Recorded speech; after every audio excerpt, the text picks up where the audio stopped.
Today we are going to talk about technology in the warehouse. And one of the first things I wanted to look is how has it changed? I know that Autostore and Parcelly have in a way, a similar look at it, but also a very different perspective at looking at the technology in the warehouse.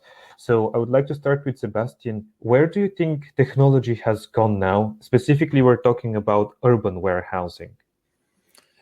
Well, a great question, Nick. I mean, generally speaking, first of all, I would love to say hello and good morning, of course, to everybody who's attending today's conference.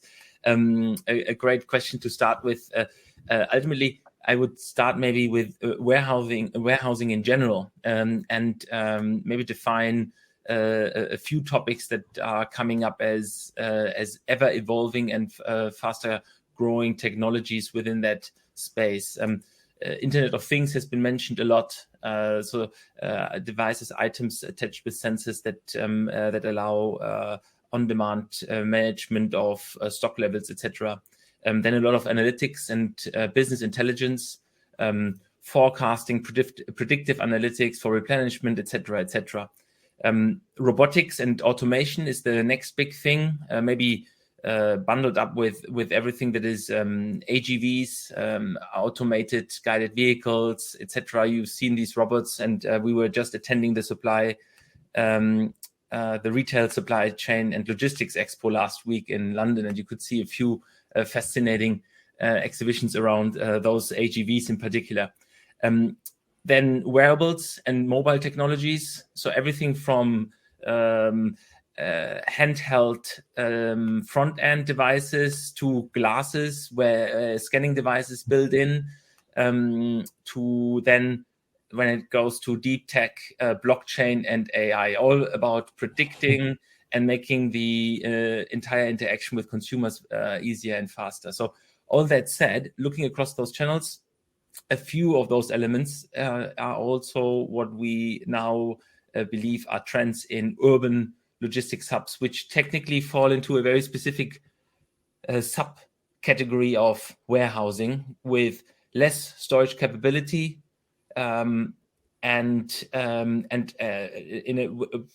with capabilities towards a far smaller number of SKUs you can manage, but then of course with the benefits of being super geolocalized and as close to the consumer as possible. And particularly when it comes to predictive tech, stock management alerts or automated replenishment, and then automating the entire integration part with on-demand couriers who either deliver from that store or drop off at that hub items that have not been delivered on the respective delivery route. I think urban warehousing technology goes through a massive evolution now too. And speaking of evolution, I think this is where I also wanted to bring Russell from Autostore, warehousing evolution and transformation. How close do you agree with Russell? How much do you agree with Seb when he talks about all of these things? Which one is the top for you? He forgot to mention Autostore as well. Well, one of the solutions. No, I agree with most of that. I think the key thing here, any automation going into these fulfillment or micro fulfillment centers, there's some key attributes they need. Fast to deploy being the first one. You know, if you're going to get any benefit, you need it fast and you need it now. Scalability is the next one. Most of these solutions will start off small and then grow with the client. And having a flexible modular design behind that will allow them to be rolled out into multiple sites at once.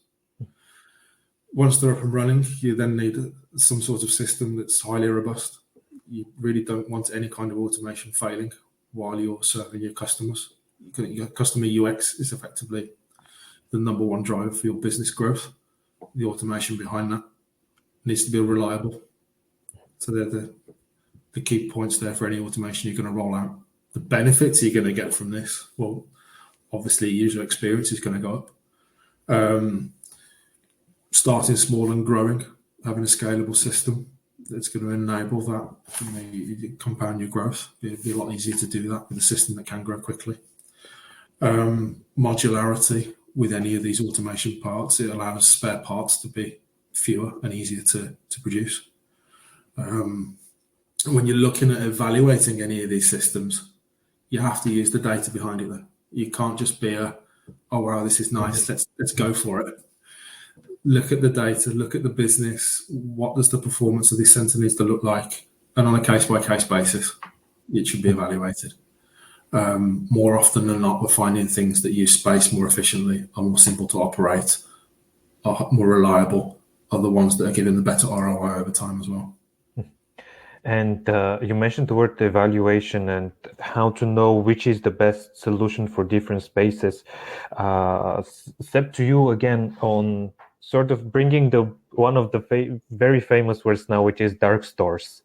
How do we know which space is a good place for a micro hub, for a dark store? Yeah, fantastic, Nick. I mean, I think like our principle and understanding of it is that we are ever trying to bend the understanding of what a warehouse needs to look like. The terminology always suggests this kind of purpose-built infrastructure that is sitting somewhere outside in the green, and yet when we are looking into the urban environment, the available real estate available, the reality looks much different. So the dark store, the micro hub we are activating with our in-store app is typically everything from retail, high street real estate. We're talking supermarkets, convenience stores, up to empty property, parking areas underground or above. And therefore the ultimate answer is anything almost with excess space, ideally staffed, and of course aligned with a number of licensing and security requirements, is technically adapted or could be utilized as micro hub.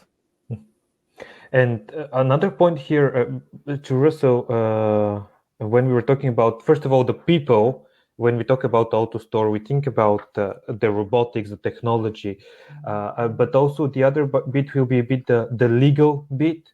How do these two combine when we have a lot of the robots? How do we have to change our operations and thinking? I mean, when you deploy any kind of automation into an existing operation or an existing process, you're going to create some sort of change, either upstream or downstream. That's in how the general process operates and where you're going to deploy your staff, your operators. But what we find a lot with something like an AutoStore, when it does go in place, we alleviate any kind of bottlenecks and any kind of like time involved in a pick walk or a put away process. And we make the packing or the picking, process a bit more efficient in that respect. What happens then is we need to be a bit more streamlined upstream to enable a faster put away into the AutoStore. So there's some sort of retraining or repurposing of operators there. And then downstream, we're finding that the picking has increased, in some instances, 9-fold. So the operators then that would have been doing a pick walk previously are now required to do packing or the onward labeling, shipping processes.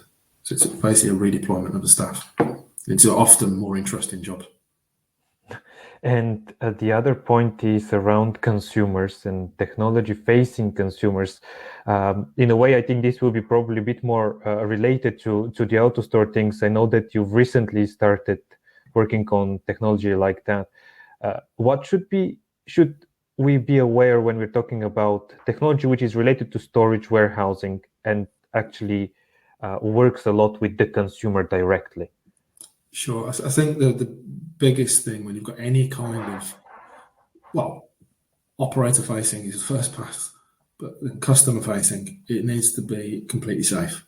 You cannot have something that's a high payload or that's going to interact with the customer that could cause any kind of damage or injury to them. The second bit is it needs to be really simple to use.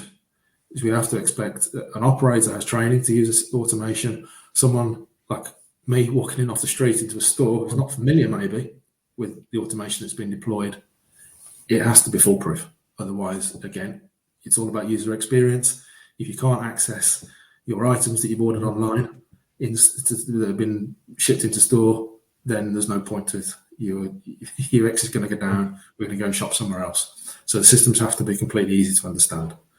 And I think the number one thing, I've mentioned this a few times, they have to be robust enough to not fail. You need nigh on 100% uptime with these things. If we order a pair of trainers, we go to a pickup point, it needs to be simple. Okay, I can open it, but has it been delivered there to start with? Because the robots that are doing it need to be on point.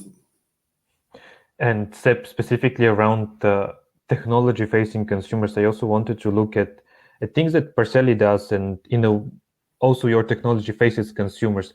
Where does it? How easy should the technology be? Is very, very easy the best answer? Yeah, I think very, very easy is a great answer to start with. A consumer, and when we're talking customer experience, is not necessarily involved in all those different supply chain components, and it doesn't want to be involved with all those different supply chain components that are kicked off when a order is placed on an online checkout. As in, the communication, first of all, needs to be standardized. We are no longer in a time where you want to receive from 3 different couriers, potentially a warehouse, the information plus the retailer, that something has been now dispatched, is now on its route towards you, and worst case, even 2 different tracking codes. So it's a uniform type of communication experience a consumer expects. And then very important, the invitation to download a broad range of apps to follow the respective parcel journey more specifically is no longer something everybody is willing to do. So it needs to be easy to access, ideally not requiring any type of software downloads, but is something that is cloud or web hosted, and therefore easy to review, monitor, and track. And then it comes down to literally when all these things are fulfilled, those elements that are really important for consumers. And it's not just convenience, it's also certainty and a level of control that they expect. Certainty over where is my shipment, and is it within the promised time frame towards traveling towards me, and then control in case my circumstances change. Can I readjust, reallocate, choose a different delivery option, or some form of different pickup or drop-off time frame? And for us, the micro hub, of course, is directly B2B facing typically, so courier interaction only required. However, we can, by the virtue of most of our micro hubs also being pickup and drop-off locations for normal parcel shipments, we can enable immediate consumer interaction. And there we try to make sure that all those elements I mentioned are fulfilled. And finally, both of you are going to be part of our first in-person event on the 21st of March in London, Tuesday. People can see the registration link below in the description. And I wanted to start with Russell to just give us a bit of an idea of what are you going to talk about at the in-person event on the 21st of March? We're talking about the top challenges warehousing and fulfillment operations facing for 2023, and give an inside look at how an Autostore could solve them. And Sebastian? I would say 3 things. Trends in e-commerce, above and beyond just warehousing and micro-fulfillment in our case, important. Second, impact of all those trends on distribution and fulfillment. And then third, some use cases and case studies on how some retailers tackle those challenges today. Well, thank you very much both. As I mentioned, the event is on the 21st of March, Tuesday, which is in just 2 weeks. So you can register down below, as well as you will receive a bit more information from Parcelly and Autostore as well a bit later. Sebastian, Russell, thank you very much. And I'm looking forward to seeing you in person in 2 weeks' time. Very shortly,